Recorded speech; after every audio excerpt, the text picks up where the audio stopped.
السلام علیکم۔ الحمدللہ نحمده ونستعینه ونستغفره ونؤمن به ونتوکل علیہ ونعوذ باللہ من شرور انفسنا ومن سیئات اعمالنا من يهدي الله فلا مضل له ومن يضلل فلا هادي له ونشهد ان لا اله الا الله وحده لا شريك له ونشهد ان محمدا عبده ورسوله اما بعد اعوذ باللہ من الشیطان الرجیم بسم اللہ الرحمن الرحیم انا انزلناه فی لیلۃ القدر وما ادراک ما لیلۃ القدر لیلۃ القدر خیر من الف شہر تنزل الملائکۃ والروح فیہا بإذن ربهم من کل امر سلام ہی حتی مطلع الفجر۔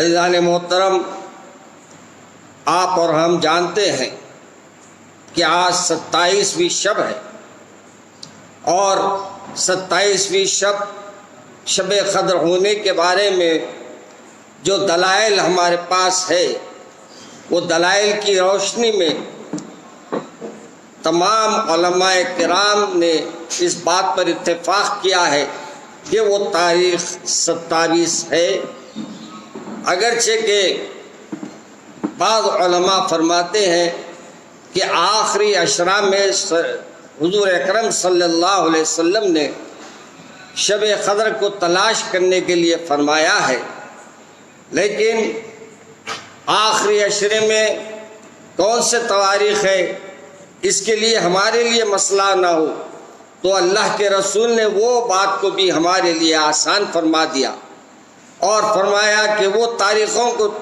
چنو جو تاریخیں جو ایسی ہو جس میں وہ کاٹنے پر نہ کٹنے والی ہو، جیسے 21 تاریخ کو، ایسے ہی 23 تاریخ کو، 25 تاریخ کو، 27 تاریخ کو اور 29 تاریخ تک ہم کو شب قدر کو تلاش کرنے کے لیے کہا ہے۔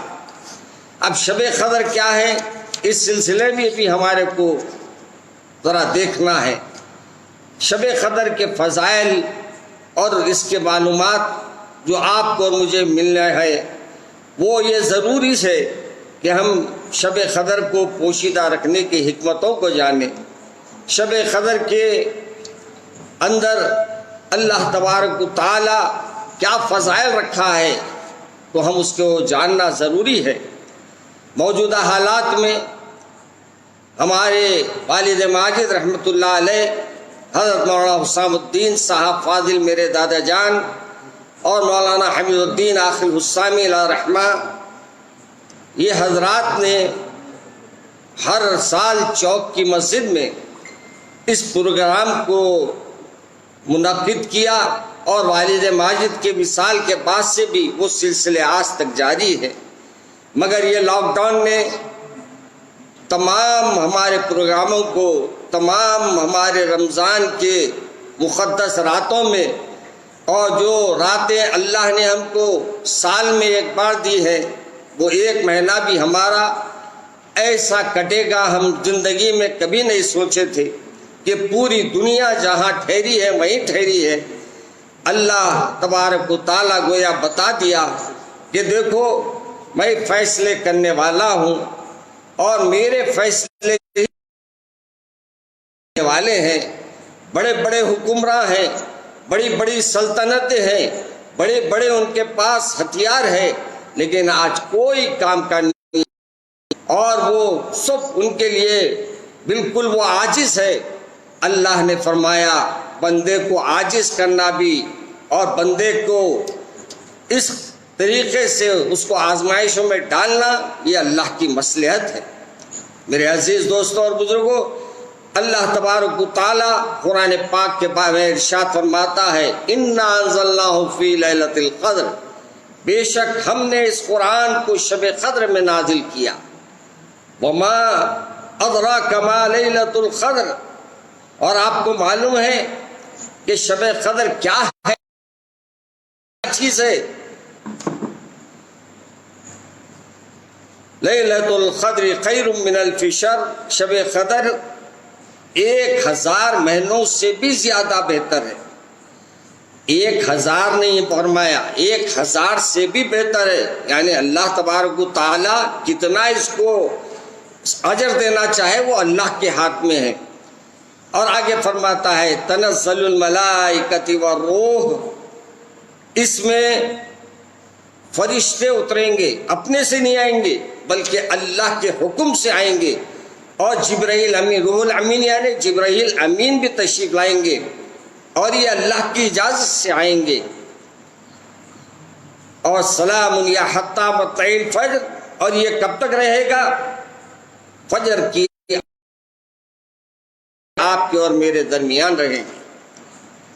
اب یہاں یہ بھی بیان کیا جاتا ہے کہ شب قدر جو ہے بڑی اہمیت کی رات اس بات سے بھی ہے کہ اس رات اللہ تبارک و تعالیٰ نے قرآن کو نازل فرمایا، اور اللہ تبارک و تعالیٰ نے آپ کو اور مجھے وہ کتاب عطا فرمائی جو اللہ کا کلام ہے، اور اللہ کا کلام گویا اللہ تبارک و تعالیٰ کا کلام ہونے کی وجہ سے جو بھی اس کو پڑھے گا وہ گویا اللہ سے ہم کلام ہوگا، اللہ سے گفتگو کرے گا، اللہ سے اس کا قرآن پاک پڑھنے کی وجہ سے ہوگا۔ کون خوش قسمت نہیں ہوگا وہ یہ جو نہیں چاہے گا کہ میری مولا سے گفتگو ہو۔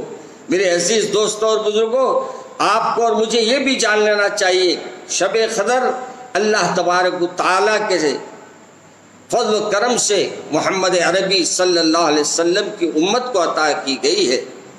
اس کی وجہ اس کے نازل ہونے کا شان نزول بھی سن لیجئے تاکہ آپ کو اور مجھے شان نزول بھی معلوم ہو۔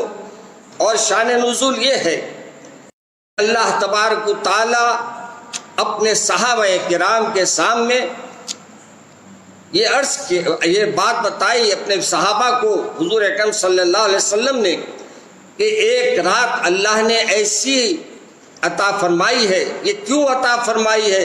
اس کی پیچھے وجہ یہ تھی کہ صحابہ کے سامنے حضور اکرم صلی اللہ علیہ وسلم نے ایک ذکر فرمایا، شمعون یا سمعون، یعنی وہ بنی اسرائیل کے بڑے نیک صالح کا ایک صالح نیک آدمی کا ذکر کرتے ہوئے فرمایا کہ وہ بنی اسرائیل کے تھے، اور وہ اللہ نے ان کو 1000 سال اللہ نے ان کو زندگی دی تھی، اور 1000 سال میں انہوں نے اپنی پوری زندگی روزے رہے دن میں اور شام میں، یعنی روزے رہے اور جہاد کیے دن میں، اور شام میں رات تمام اللہ کو راضی کرنے کی کوشش کیا۔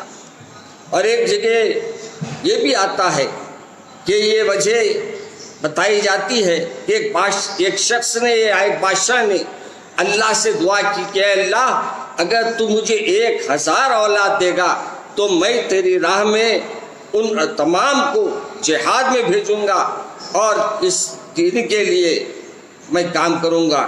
میرے عزیز دوستو، بعض روایات میں آتا ہے کہ 1000 اولادیں اللہ نے اس کو عطا فرمائی، اور ایک اولاد کو اس نے جہاد پر روانہ کیا، اور وہ شہید ہوتے پھر دوسرے کو بھیجتا، اور اسی سلسلے کو اللہ تبارک و تعالیٰ نے گویا راضی کرنے کے لیے اس نے یہ عمل کیا۔ جب صحابہ کرام کو یہ بات کا علم ہوا تو حضور اکرم صلی اللہ علیہ وسلم سے عرض کیا کہ میرے پیارے رسول، آپ کے صحابہ نے ہماری عمریں تو آپ دیکھ چکے ہیں، ہماری عمریں 60-70 سال ہے، اور آپ جو ذکر کر رہے ہیں ان کی عمر سالوں میں تھی، 1000 سال کی تھی۔ میرے آقا، ہم وہ ثواب کو کیسے پہنچ سکتے ہیں؟ ہمارے کو وہ ثواب کیسے حاصل ہو سکتا ہے؟ میرے عزیز دوستوں اور بزرگوں، بعض لوگ میرے یہ تقریر میں کل کی سن لیے ہیں، لیکن آج دوسرے چینلوں پہ بھی یہ باتیں آنے والی ہے، اس واسطے سے مجھے اس کو پھر ایک بار دہرانا پڑ رہا ہے۔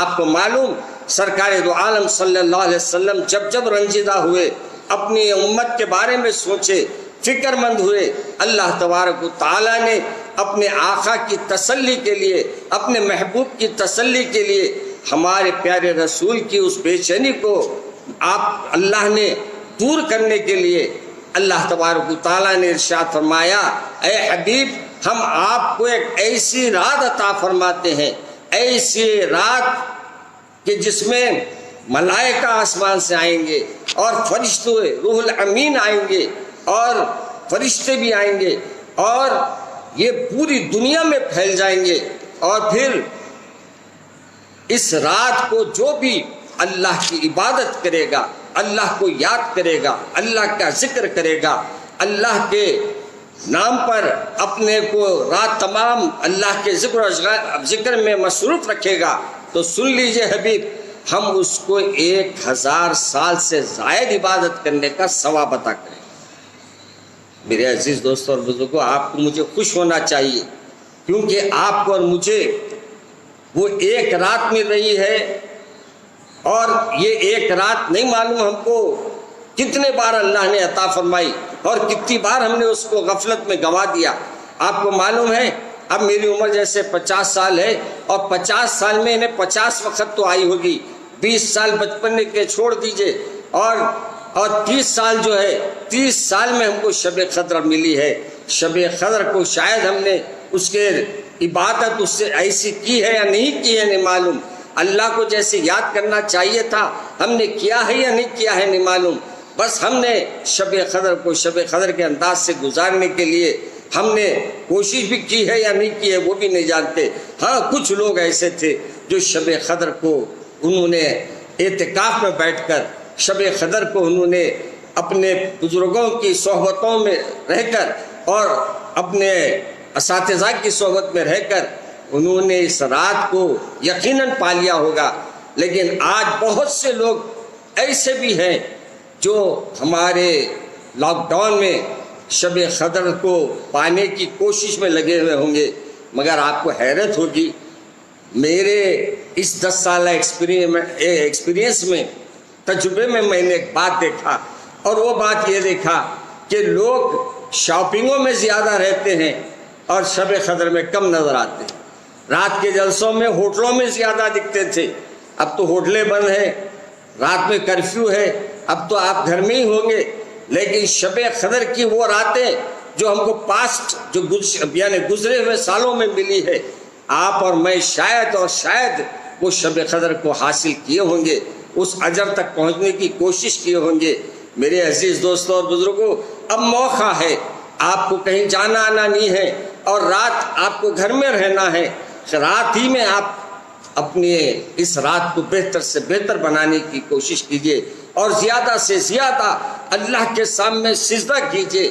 سجدے اتنے پیارے ہیں کہ جب بندہ سجدہ کرتا ہے تو اللہ کے قریب ہو جاتا ہے، اور اللہ تبارک و تعالیٰ کے سامنے وہ جب کھڑے ہو جاتا ہے اور جب اللہ اکبر کہہ کر اللہ کے طرف اپنے سامنے اللہ تبارک و تعالیٰ کے سامنے اپنے آپ کو پیش کر دیتا ہے، پھر آپ کا بھی ذکر، آپ کا بھی اس عمل کو اللہ تبارک و تعالیٰ کے فرشتے آسمانوں پر لے جائیں گے اور کہیں گے مولا آج ہم نے جب دنیا میں آپ نے ہم کو روانہ کیا، ہم نے دیکھا ہر گھر سے ایک قرآن پاک کی آواز آ رہی تھی، ہر گھر سے تیرے ذکر کی آواز آ رہی تھی، ہر گھر سے کہ آپ کے محبوب پر درود شریف پڑھا جا رہا تھا، اور کثرت درود کی وجہ سے معطر پوری فضا تھی۔ سبحان اللہ، آج ہمارے فرشتے آسمانوں پہ جائیں گے تو کہیں گے کہ اے میرے پروردگار، آج آپ اس مخلوق کو جو پیدا کیے،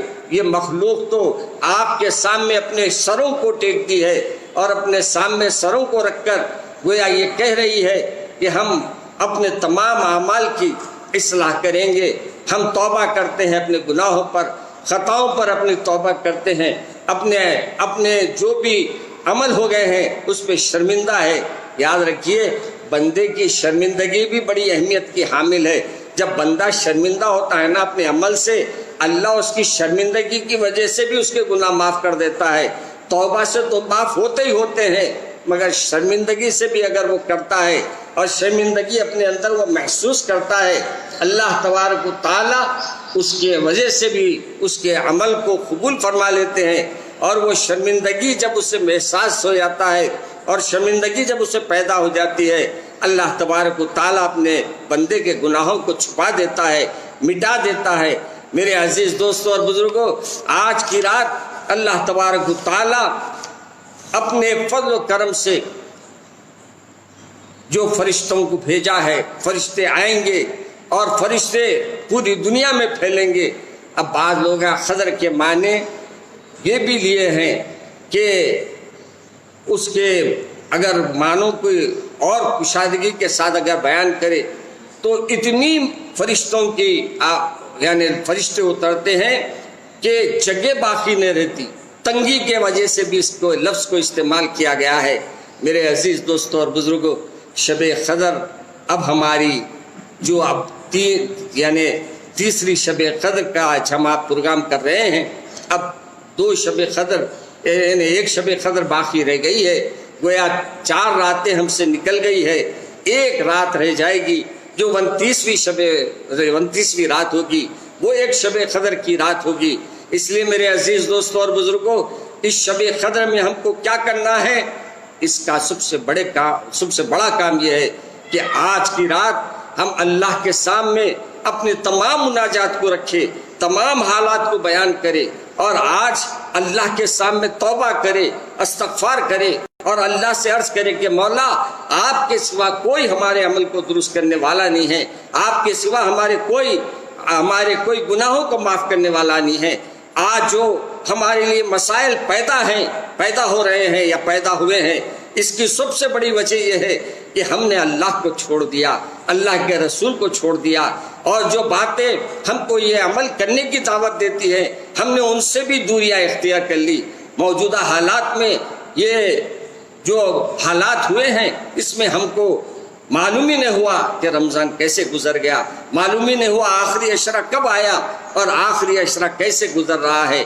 میرے عزیز دوستو، ہر ایک کی آرزو ہے کہ مسجد میں جاؤں، سجدہ ریز ہو جاؤں، اللہ کو بناؤں، لیکن کیا اللہ کی منشا ہے اور کیا اللہ کی مرضی ہے ہم نہیں جانتے۔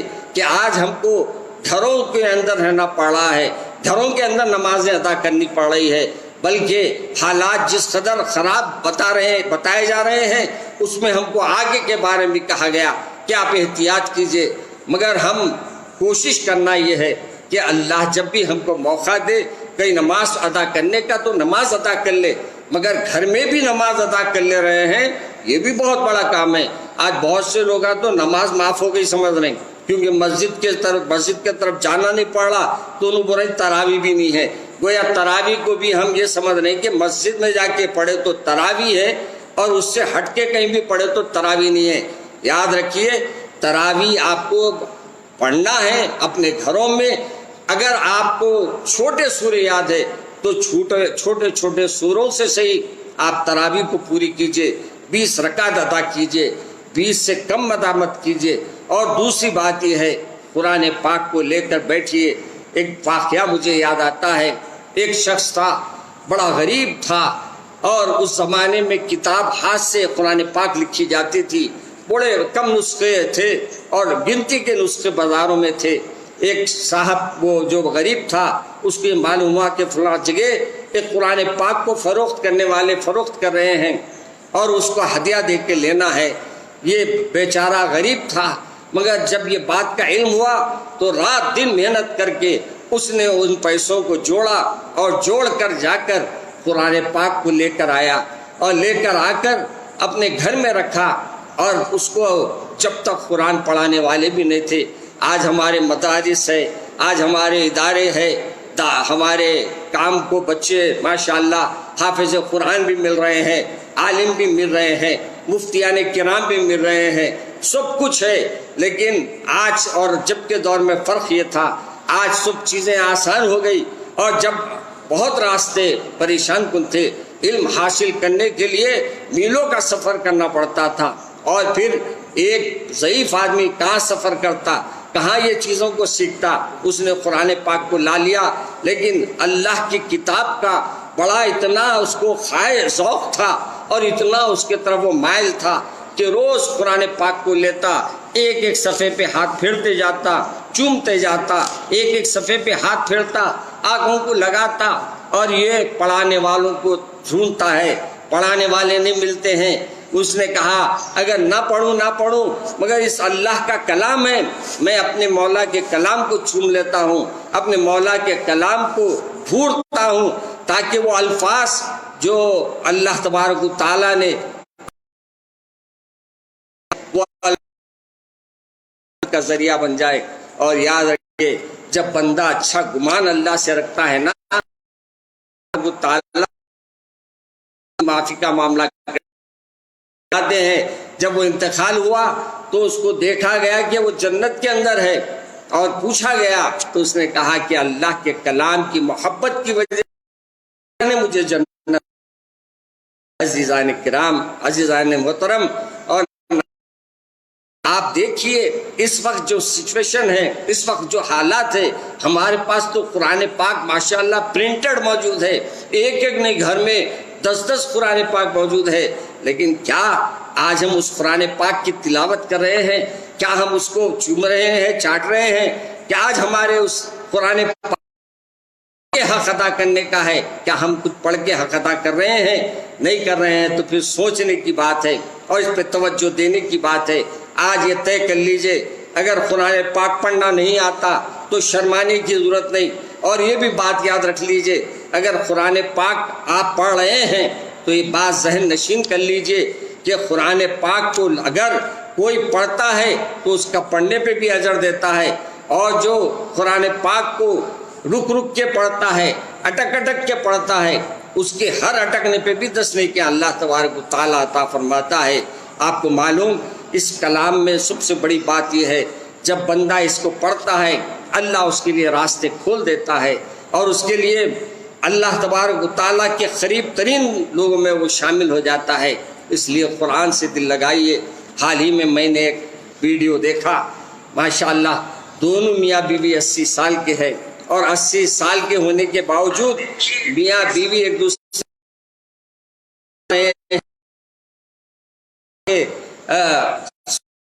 وہ تصویر جب آئی میں نے کہا یہ عمر میں اس قرآن سے یہ محبت ہے تو یقیناً ان کی بخشش اللہ آسان فرما دے گا۔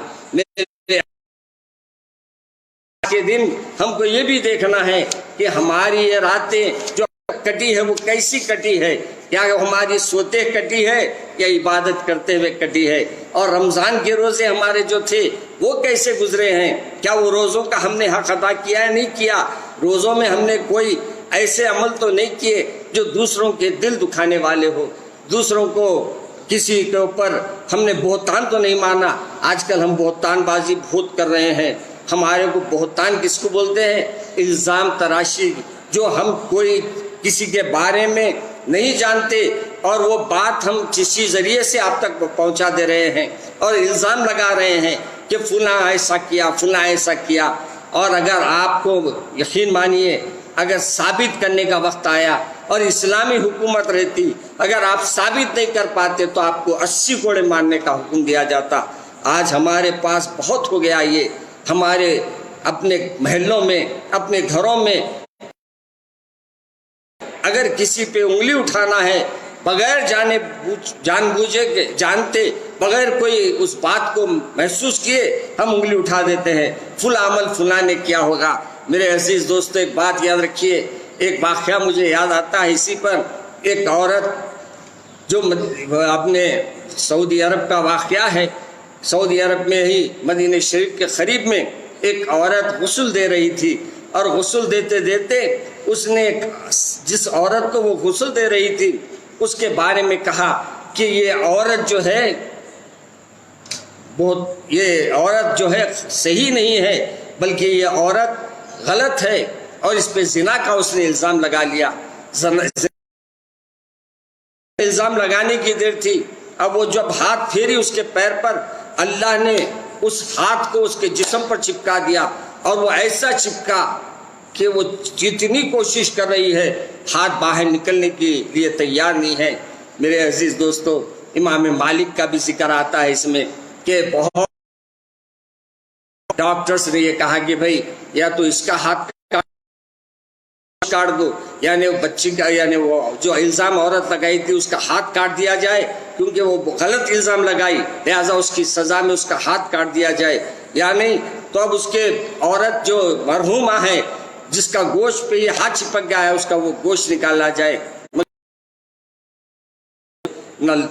یہ جو غسل دینے والی تھی نہ اس کے گھر والے تیار ہوئے اور نہ جس پہ الزام لگائی اس لوگوں نے تیار کیا.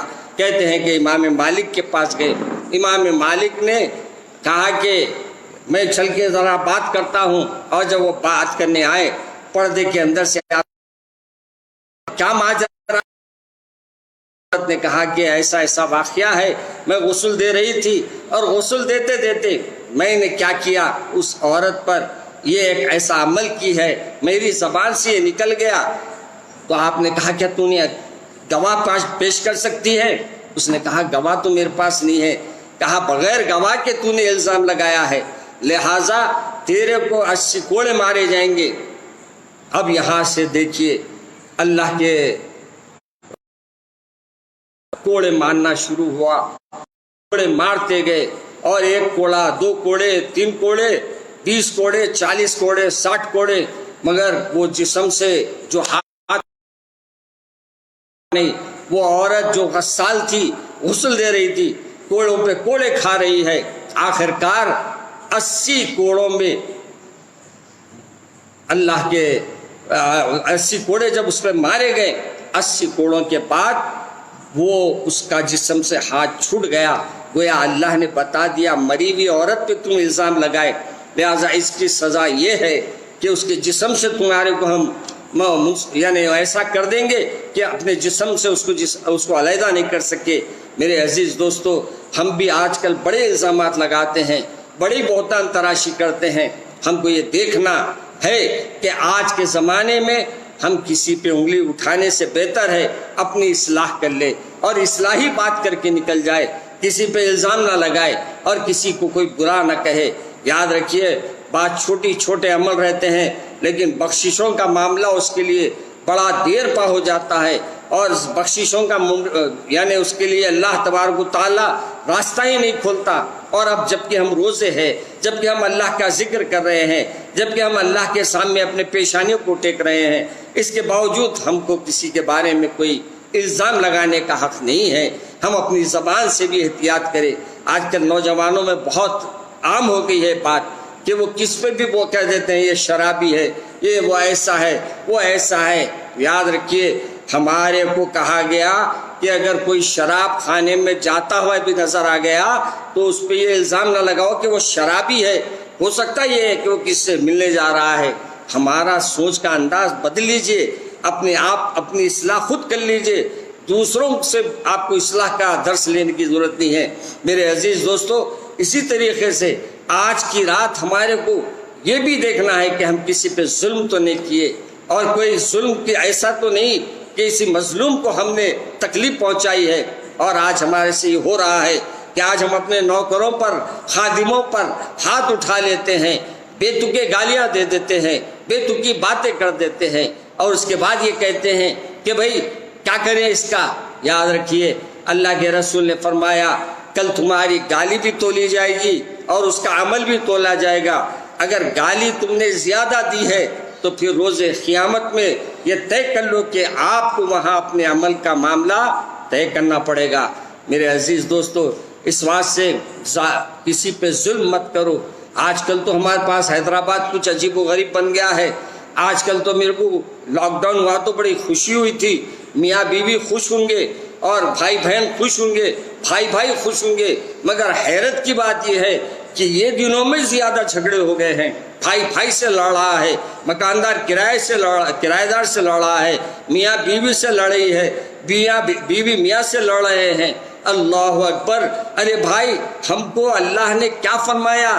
اللہ تبارک و تعالیٰ نے ظلم کرنے سے ہمارے کو دور رہنے کے لیے فرمایا, اور ہم لوگوں نے تو ظلم کی انتہا کر دی اور ظالمانہ رویہ ایسا اختیار کیا کہ ہمارے سامنے کوئی بات ہی نہیں رہ رہی ہے کہ ہم کیا کریں کیا نہ کریں. اس لیے میرے عزیز دوستوں اور بزرگوں, آپ کو اور مجھے یہ کوشش کرنا ہے کہ کسی پہ ظلم نہ کرے اور کسی کے لیے برا مت سوچے اور یہ نہ دیکھے. سرکار دو عالم صلی اللہ علیہ وسلم ایک راستے سے جا رہے تھے, آپ نے دیکھا کہ ایک غلام کو ایک صحابی مار رہے ہیں.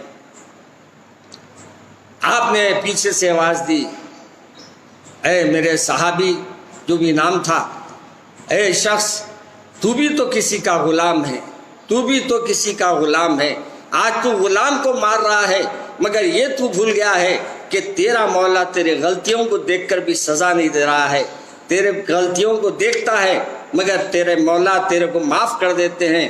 یاد رکھیے، عیب کشائی بھی نہیں کرنا، کسی کے عیب کو اس کے پیٹھ پیچھے بھی بیان نہیں کرنا۔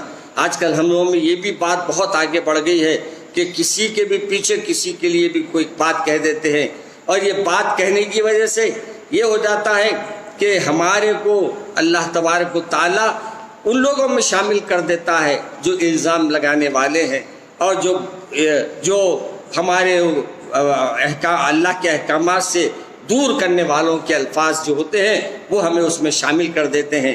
اس لیے میرے عزیز دوستوں اور بزرگوں، آپ یہ باتوں سے پرہیز کیجئے، اپنے نوکروں کو سہولتیں دیجئے۔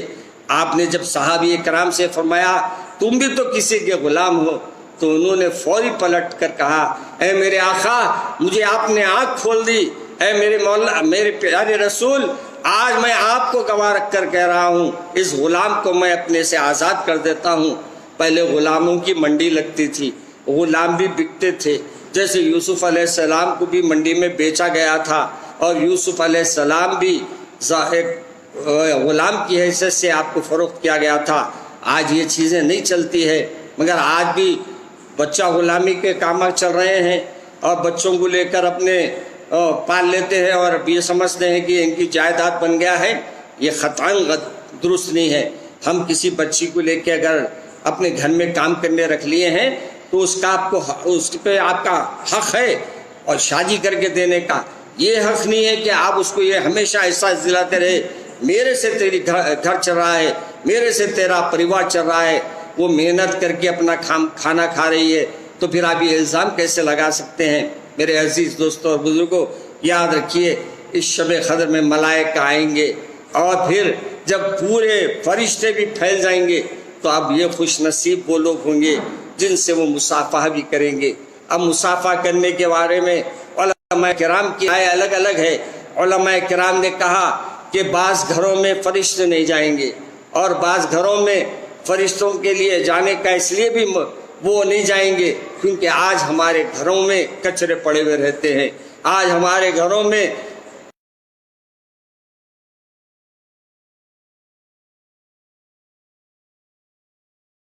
پہننے کے باوجود وہ برہنہ نظر آتی ہے، تو ایسے لوگوں کے لیے بھی اللہ کے رسول صلی اللہ علیہ وسلم نے فرمایا کہ ایسے گھروں میں بھی روح یعنی فرشتے نہیں جائیں گے، اور ان کے گھروں میں بھی نہیں جائیں گے جہاں اپنے تصویریں لگائے رکھتے ہیں، تصویری چیز گھر میں رہتی ہے، وہاں بھی رحمت کے فرشتے نہیں جاتے، اور وہ بھی گھر نہیں جائیں گے جہاں ہمارے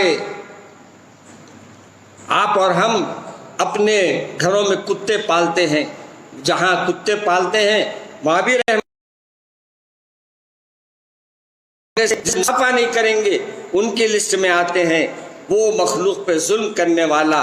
اللہ مجھے اور آپ کو ظلم کرنے سے اور ایسے ظلم کے انداز اختیار کرنے سے اللہ میری اور آپ کی حفاظت فرمائے۔ میرے عزیز دوستو، اس بات سے مال حرام کھانے والے کی بھی اللہ تبارک و تعالیٰ ان سے بھی فرشتے مصافحہ نہیں کریں گے، اور فرشتوں کا مصافحہ کرنے کا طریقہ یہ رہے گا کہ جو نماز پڑھتے رہیں گے، جو اللہ کی عبادت میں مصروف رہیں گے، جو اللہ کے ذکر میں رہیں گے، انہی سے وہ ہاتھ ملائیں گے، انہی سے وہ ہاتھ اپنے مصافحہ کریں گے۔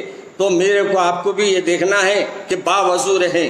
باوضو کے بڑے فوائد ہیں۔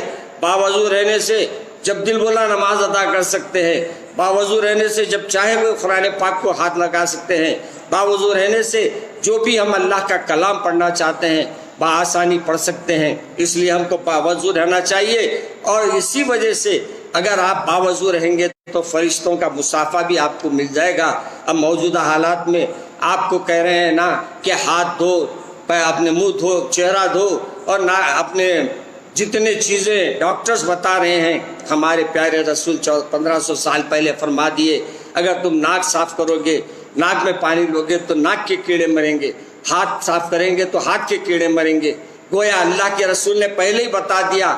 اگر ہم 5 وقت وضو کرتے رہیں گے انشاءاللہ ایسے کئی بیماریاں ہم سے ٹکرا کے واپس ہو جائیں گے، اللہ ہمارے لیے کوئی نقصان کا معاملہ نہیں رکھے گا۔ اسی طریقے سے میرے عزیز دوستوں اور بزرگوں، اپنی کوشش یہ بھی کرنا ہے کہ اپنے مال حرام کا نہ کھائے، کسی کا پیسہ ہو تو استعمال مت کیجیے، اور یاد رکھیے ہمارے پیارے رسول صلی اللہ علیہ وسلم نے فرمایا منافق کی علامت یہ ہے کہ وہ کسی کے بھی پیسوں کا استعمال کر لیتا ہے، جب بولے گا جھوٹ بولے گا۔ اگر ہمارے اندر ایسے کام ہے، ہم اللہ کے سامنے گڑ گڑائیں، توبہ کرے، استغفار کرے اور اللہ سے اپنی مغفرت طلب کرے، اور پھر اللہ تبارک و تعالی جیسے ہمارے کو کہا ہے لقمہ کھانا ہے۔ عموماً پہلے تو افطار کی دعوتیں ہوتی تھی، اب تو لاک ڈاؤن کی وجہ سے وہ اس سے ہماری اللہ نے حفاظت فرما لی ہے۔ اب کس انداز سے لوگ افطار کے پیسے لا رہے ہیں، کہاں سے لا کے رکھ رہے ہیں، کیا کیا لا رہے ہیں، کدھر سے اٹھا کے لا رہے ہیں پتہ نہیں، ہم جا رہے ہیں بسم اللہ بول کے کھا لے رہے ہیں۔ اور یاد رکھیے جب ہم حرام لقمہ اندر جاتا ہے تو 40 سال کی عبادت سے ہم یعنی 40 دن کی عبادت سے ہم محروم ہو جاتے ہیں۔ آپ کو معلوم ایک واقعہ مجھے یاد آتا ہے، ایک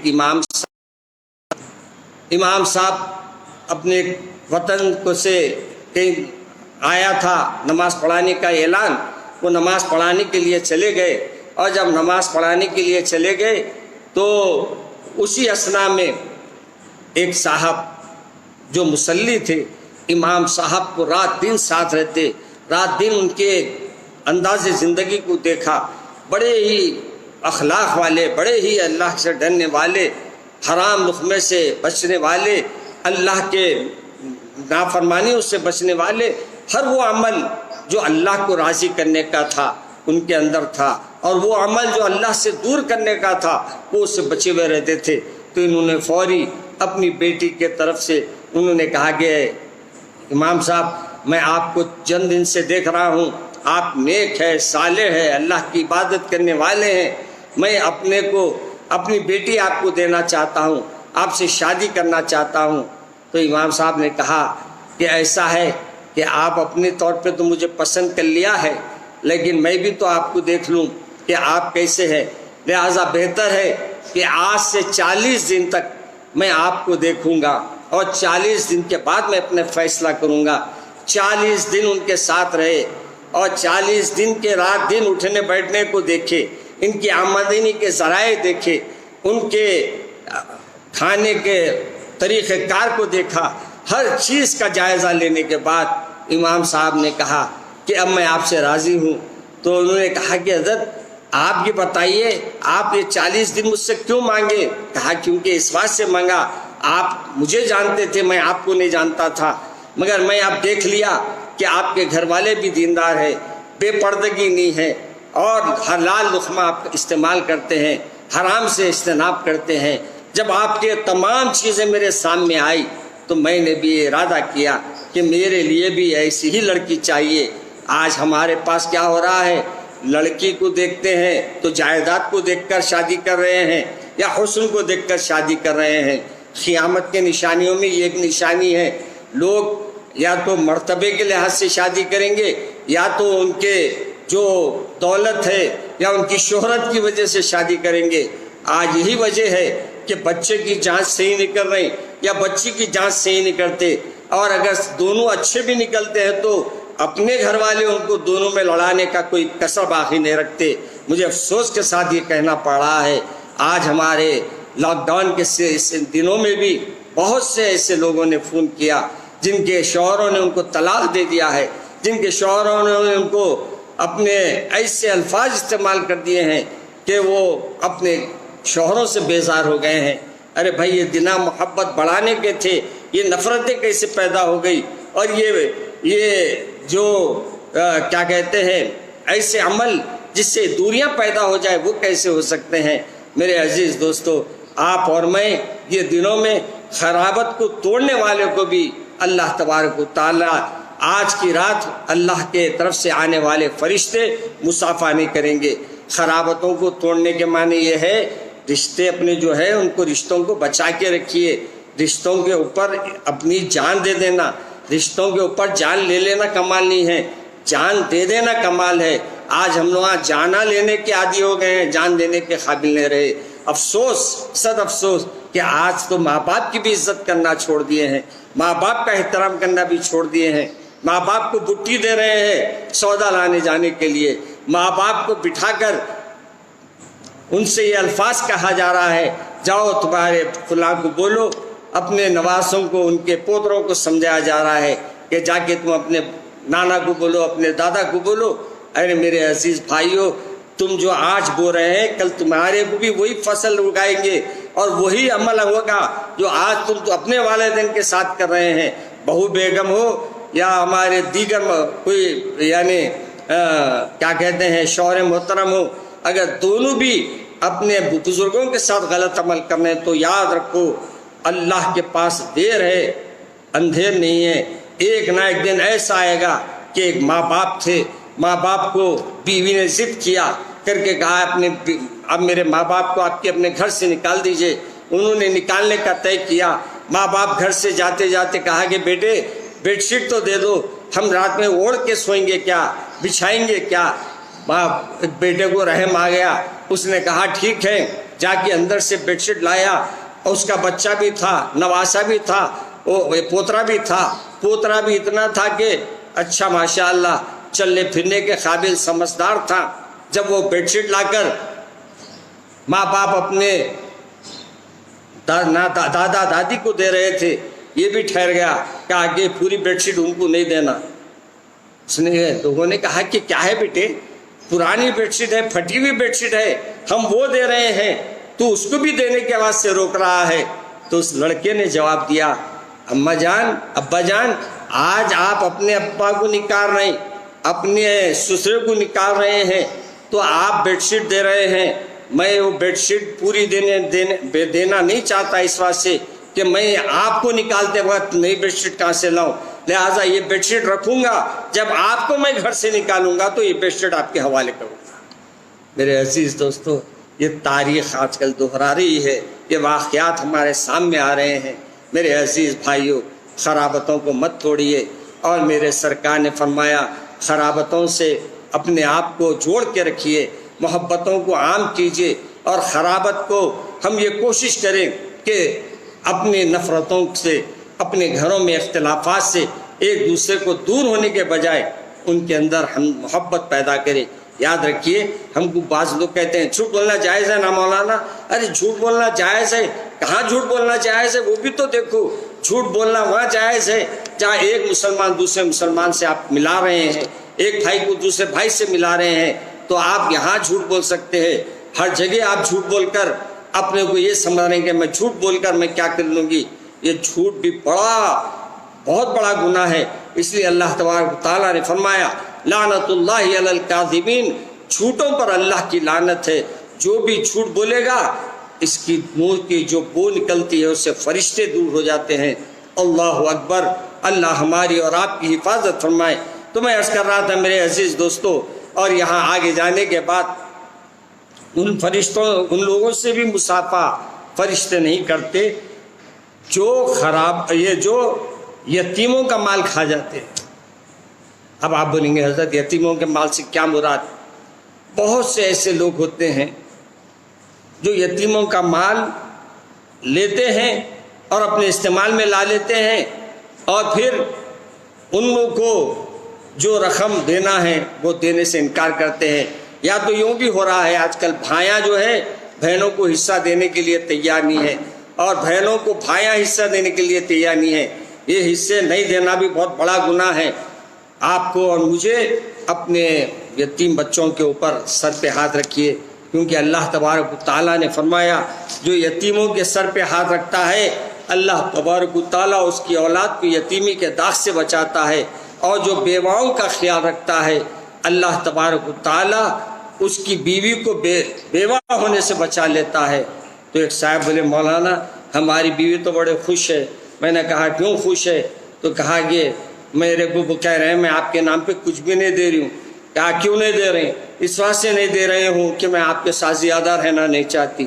میرے عزیز دوستو، آج ہمارے لوگ اچھی بات کا بھی مذاق اڑا دے رہے ہیں۔ اور اللہ کے رسول کی بات کو بھی مذاق میں لے رہے ہیں۔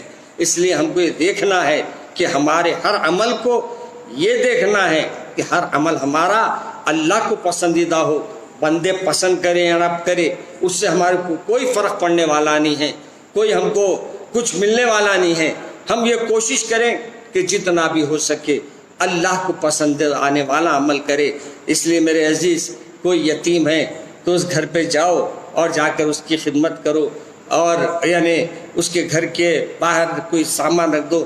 ایک شرابی تھا، کبابی تھا، بہت شراب پیتا تھا، پورے محلے والے بیزار تھے اس سے، لیکن اس کی ایک نیکی نے اسے جنت میں پہنچا دیا۔ وہ نیکی کیا کرتا تھا؟ تو اس کی بیوی سے پوچھا گیا، یہ تو بتاؤ، تمہارے میاں کبھی نماز کو نہیں آتے تھے، تمہارے میاں کبھی اچھائی کے کام میں نہیں آتے تھے، اور پھر ایسا کیسا ہوا کہ وہ جنت میں داخل ہو گئے؟ تو بیوی نے کہا، ایک عمل وہ ہمیشہ اچھا کرتے تھے۔ کہا کون سا عمل تھا جو آج اس کو وہ تمہارے شوہر کو جنت میں لے گیا؟ تو اس عورت نے کہا، وہ یہ عمل تھا کہ میرے شوہر ہمیشہ، بازو ایک بیوہ رہتی ہے اور ایک یتیم بچی رہتی ہے، جب بھی اپنے کھانے کے لیے گھر میں کچھ لاتے، ایک تھیلی نہیں 2 تھیلیاں لاتے، ایک تھیلی اس کو دے دیتے تھے، ایک تھیلی خود اپنے گھر میں لاتے تھے، اور ایک تھیلی اپنے گھر میں لا کر وہ اپنے گھر میں جو کھا رہے ہیں وہ بازو کے گھر میں بھی کھلاتے تھے۔ آج تو حشر یہ ہو گیا ہے، باوا کے واسطے الگ تھیلی آ رہی، بیوی کے واسطے الگ تھیلی آ رہی، باوا کے واسطے جو ہے تگڑے ایسی لنگڑے ونگڑے چیزاں، اور بیوی کے سامنے بیوی کے پاس دیکھے تو ٹنگڑی کباب آ رہے ہیں۔ یہ بھی ہم نے دیکھا ہے، یہ بھی دکھایا اللہ ہمارے کو۔ تو بعض باتیں یاد رکھیے کہ اپنے یتیموں کے سروں پہ ہاتھ رکھیے۔ آج کپڑے بنانا ضروری ہے، بنائیے، مگر یتیموں کو پہلے بنائیے۔ آج اپنے کو بیواؤں کا حصہ عطا کرنا ہے، آج ہم کو پڑوسی ہونے کا بھی حق ادا کرنا ہے۔ آج آپ کو یہ بھی دیکھنا ہے کہ کتنے لوگ بھوکے ہیں، کتنے لوگ فاقے سے ہیں، آج کتنے لوگ ماشاءاللہ سے اچھے کام کر رہے ہیں۔ اللہ ان کے کاموں کو قبول فرما لے۔ اور بعض ہماری حکومتیں جو کام کر رہے ہیں ماشاءاللہ، اللہ ایسی حکومتوں سے نہیں ہونا اچھا تھا ہمارے پر ایسے حکمراں، کہ آج حکمرانوں کو دیکھنے کے بجائے محبت ان سے بڑھنے کے بجائے ان سے نفرتیں پیدا ہو رہی ہے۔ آج کئی لوگ، کئی مزدور جہاں ان کو پہنچنا تھا وہ منزل تک جانے کا یہ راستہ تک فراہم نہیں کر رہے ہیں، اور اس کی وجہ سے کئی مزدور راستے میں ایکسیڈنٹ کے شکار ہو رہے ہیں، اولاد بھی جا رہی ہے۔ بیچارے یہاں سے نکلے تھے اپنے والدین کے ساتھ عید منانے، نہ عید گھر کو پہنچے اور نہ یہاں رہے، کہیں اور راستے میں اللہ تبارک و تعالیٰ نے ان کا فیصلے کا جو معاملہ تھا، موت لکھی بھی تھی کہ راستے میں آنے کا تھا، وہ آ گئی۔ آج ہمارے پاس لوگوں کے ذہنوں میں ہے حکومت کیا، حکومت کوئی بھی ہو آپ کے لیے سب حکومتیں برابر ہے۔ ایک بات یاد رکھیے، آج ہمارے کو کوئی چھوٹ دے رہے ہیں تو انہوں احسان نہیں کر رہے۔ اگر ہم کوئی ہمارا عمل ایسا نہیں ہے کہ ان کو چھوٹ دینے پر ہم کو خوشی ہوگی، بلکہ ہم کو تو خوشی اس وقت ہوگی جب ہم کو اللہ کے گھر میں سجدہ کرنے کا موقع عطا فرمائیں گے اور سجدہ کرنے کا ہم کو اجازت دی جائے گی۔ اصلی خوشی بندے کی یہ ہے کہ ایک کے ہو جاؤ، بس ایک کے ہو جانا، توحید اسی کو کہتے ہیں۔ راضی رہے ہم سے مولا، ہم عید اسی کو کہتے ہیں۔ تو اللہ کی رضا ہی میں عید ملتی ہے، اللہ کی رضا میں ہم رہیں گے تو عید بھی ہمارے لیے رہے گی۔ آج مساجد بند ہیں تو ہمارے لیے عید کیا ہے؟ بس عید کر لینا ہے اور یہ مبارک مہینے کے لیے خوشی منا لینا ہے کہ آج اللہ نے۔ مگر حضرت عمر رضی اللہ تعالیٰ عنہ کا ایک واقعہ یاد آتا ہے۔ حضرت عمر رضی اللہ تعالیٰ عنہ کو دیکھا گیا کہ آپ عید کے موقع پر رو رہے ہیں، اور ایسا رو رہے ہیں کہ بیان سے باہر۔ صحابہ کرام نے پوچھا، عمر کیوں رو رہے ہیں؟ اور عید کا دن ہے، خوشی منانے کا وقت ہے، آپ رونے کی وجہ کیا ہے؟ حضرت عمر رضی اللہ تعالیٰ عنہ نے فرمایا، بہت تکلیف دہ انداز میں آپ نے کہا کہ میاں یہ عید تو اس کی ہے جس سے اللہ راضی ہو گیا، مجھے یہ علم ہی نہیں ہے کہ اللہ مجھ سے راضی ہوا ہے یا نہیں۔ جب اللہ راضی ہوا ہے اور یا نہیں ہوا، مجھے جو علم ہی نہیں ہے میں اس کی خوشی منا کے کیا کروں۔ آج بتاؤ، دلوں پہ اپنے ہاتھ رکھو اور یہ سوچو، کیا ہم نے اللہ کو راضی کرنے کے کتنے عمل رمضان میں کیے ہیں؟ لوگوں کے دل دکھانے کے 100 عمل کیے ہوں گے۔ کبھی یہ بھی سوچو کہ ماں باپ کو راضی کرنے کے کتنے عمل کیے ہیں؟ کبھی یہ بھی سوچو اللہ کو راضی کرنے کے ہم نے کون سے عمل کیے ہیں؟ اگر نہیں کیے ہیں توبہ کیجئے اور اللہ کے سامنے گڑ گڑائیے، اللہ سے کہیے کہ مولا ہم نے جو آپ کو قدر کرنے والے راتوں میں بھی قدر نہیں کیا، اور یہ رمضان تو ہر روز اللہ نے برکت عطا فرمائی، اور ہر روز اللہ تبارک و تعالیٰ نے ہمارے لیے جنت کے دروازے کھلے رکھے تھے، اور آواز دینے والے فرشتے آواز دے رہے تھے، مگر ہم لوگوں نے اس کو انسنی کر دیا۔ آج بھی ہمارے نوجوان ویڈیو میں لگے ہوئے ہیں، فلموں پہ لگے ہوئے ہیں، موبائلوں میں گیم کھیلنے پہ لگے ہوئے ہیں۔ ایک صاحب نے کہا مولانا وہ گناہ کرنے سے بہتر ہے گیم کھیل لینا۔ میں بولا گیم بھی کھیلنا ایک گناہ ہے، اور اس وجہ سے گناہ ہے کہ وہ غافل کر دیتا ہے نمازوں سے، غافل کر دیتا ہے اللہ کی یاد سے، غافل کر دیتا ہے اپنے گھر کے لوگوں کے سے بھی، اپنے گھر والوں سے بھی ہم غافل ہو جاتے ہیں۔ اتنے مصروف کھیل میں ہو جاتے ہیں کہ کھیل چھوڑ کے افطار کرنا چاہتے ہیں، نہ کھیل چھوڑ کے سحری کرنا چاہتے ہیں۔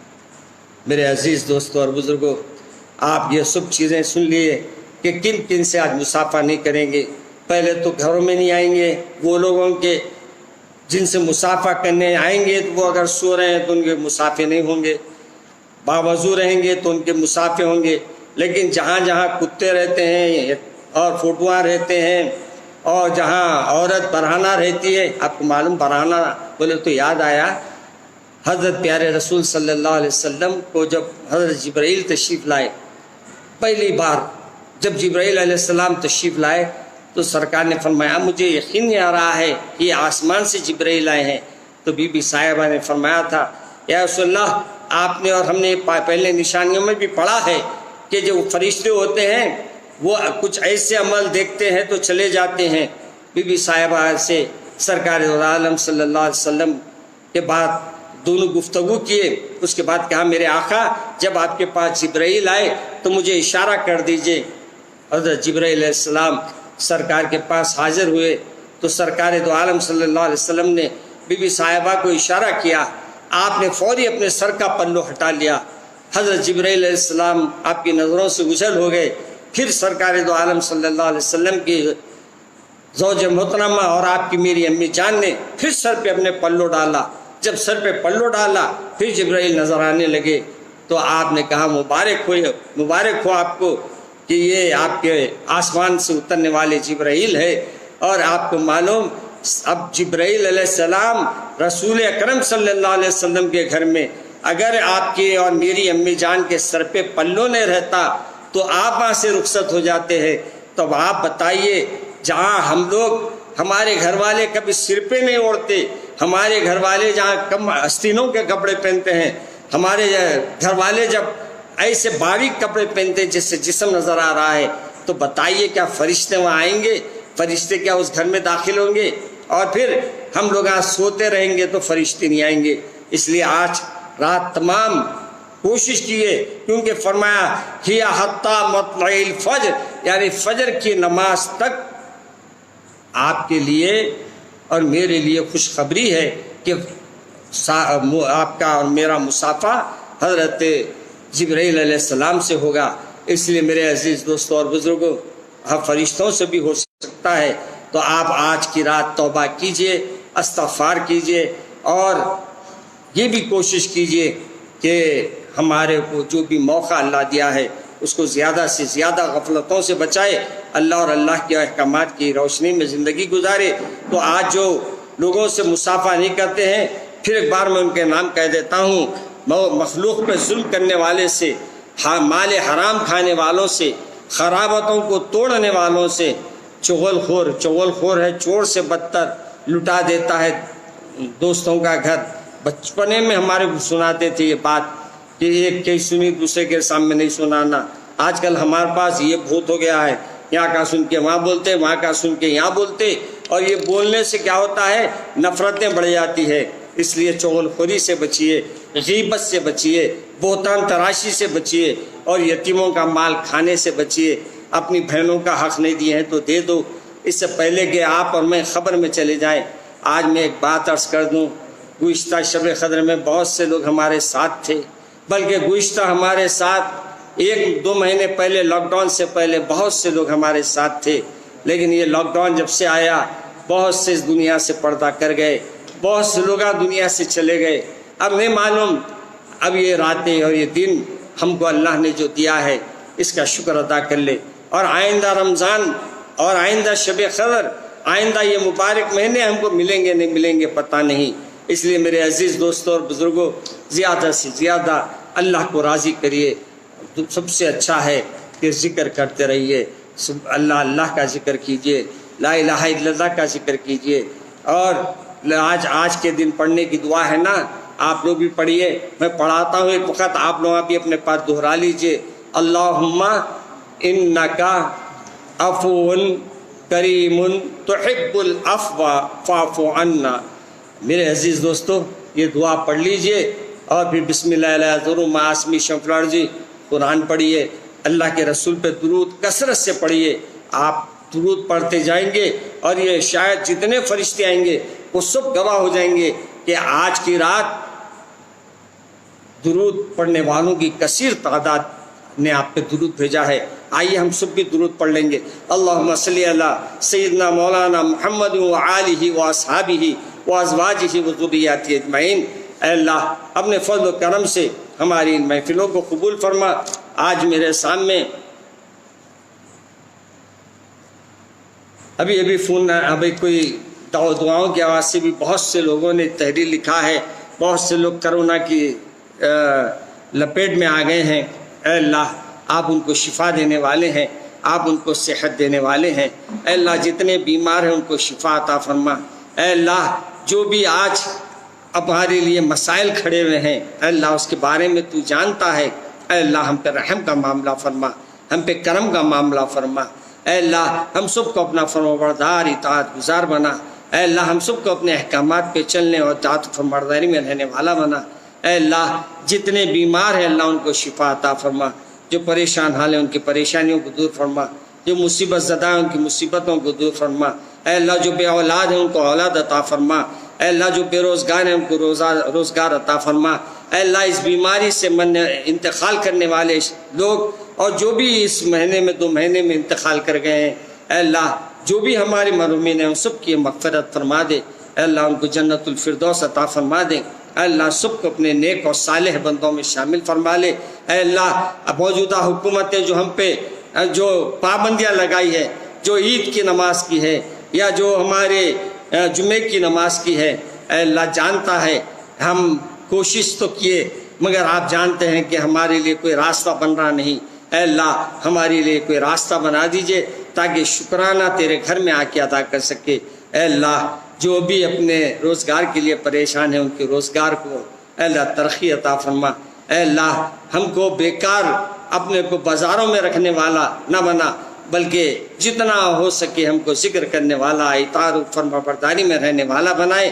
اور اللہ سے دعا ہے کہ جتنے سامعین سن رہے ہیں ان کی تمام دعاؤں کو قبول فرما۔ ربنا تقبل منا انک انت السمیع العلیم وتب علینا انک انت التواب الرحیم۔ سبحان ربک رب العزت عما یصفون وسلام علی المرسلین والحمد للہ رب العالمین۔